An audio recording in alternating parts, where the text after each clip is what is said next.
دوستوں، مشہور کویتی مفکر اور داعی اسلام شیخ احمد القطان کہتے ہیں، ہائی وے پر میں اپنی گاڑی چلا رہا تھا۔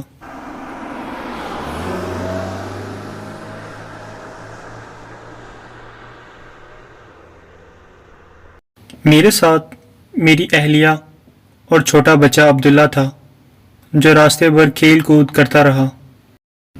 اچانک ایک آواز آئی جس پر ہم نے کوئی توجہ نہیں دی، لیکن جب رات کی تاریکی میں گھر پہنچے تو معلوم ہوا کہ بچے نے گھر کی چابی گاڑی سے باہر پھینک دی تھی اور وہ آواز اس کے گرنے کی تھی، اور ہمارے پاس اس کے علاوہ دوسری چابی نہیں تھی۔ اس لیے ہم گھر کے باہر حیران و پریشان کھڑے تھے کہ اب کیا کریں۔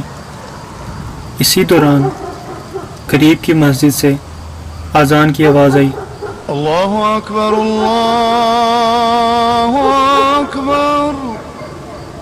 اور مجھے یاد آیا کہ اس وقت دعا قبول ہوتی ہے، چنانچہ میں نے اذان کے بعد یہ دعا کی، اے اللہ، ہمیں اس چابی کا بدل عنایت کر تاکہ ہم اپنے گھر میں رات گزار سکیں۔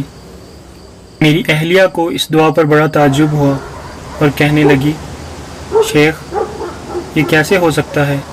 ہماری اکلوتی چابی گم ہو چکی ہے، اور میں نے آپ سے بارہا کہا تھا کہ ڈپلیکیٹ چابی بنوا لیں، لیکن آپ نے توجہ نہیں دی۔ اب ہم کیا کریں؟ کہاں رات گزاریں؟ میں نے کہا، میں نے اس ہستی کے حضور درخواست پیش کر دی ہے جس کے ہاتھ میں غیب کی چابیاں ہیں، جسے اس کے سوا کوئی نہیں جانتا، اور اس کے بہتر ناموں میں سے ایک نام الفتاح اور دوسرا نام العلیم ہے، اس لیے وہ کنجی کی جگہ کو بہتر جانتا ہے۔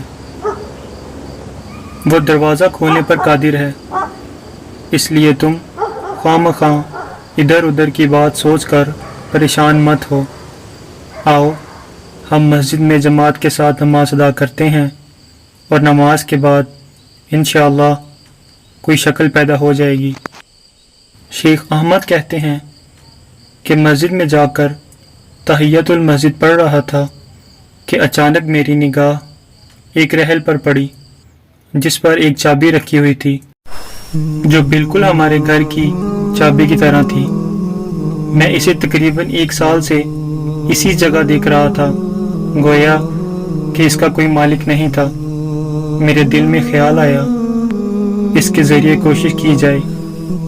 نماز مکمل کرنے کے بعد اسے لے کر گھر آیا اور بسم اللہ الفتاح العلیم کہہ کر میں نے اسے تالے میں لگایا۔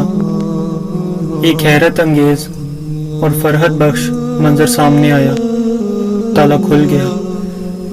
میں نے اپنی بیوی سے کہا، تم نے اللہ کے ناموں اور صفات کی عظمت کا مشاہدہ کیا؟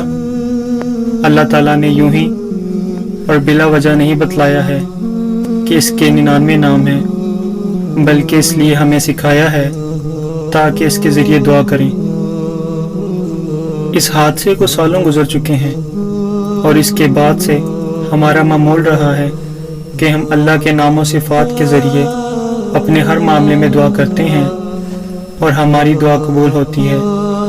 یہ حادثہ ہمارے لیے اللہ کی طرف سے ایک بڑی خیر کا ذریعہ بن گیا کہ اس نے ہمارے لیے گھر کے دروازے سے زیادہ اہم دروازہ کھول رکھا ہے، اور وہ ہے دعا، جس کے بارے میں حضرت عمر کہتے ہیں، مجھے اس بات کا غم نہیں ہے کہ میری دعا قبول ہوتی ہے یا نہیں، لیکن اس بات کی فکر ضرور رہتی ہے کہ دعا کی توفیق ملتی ہے یا نہیں۔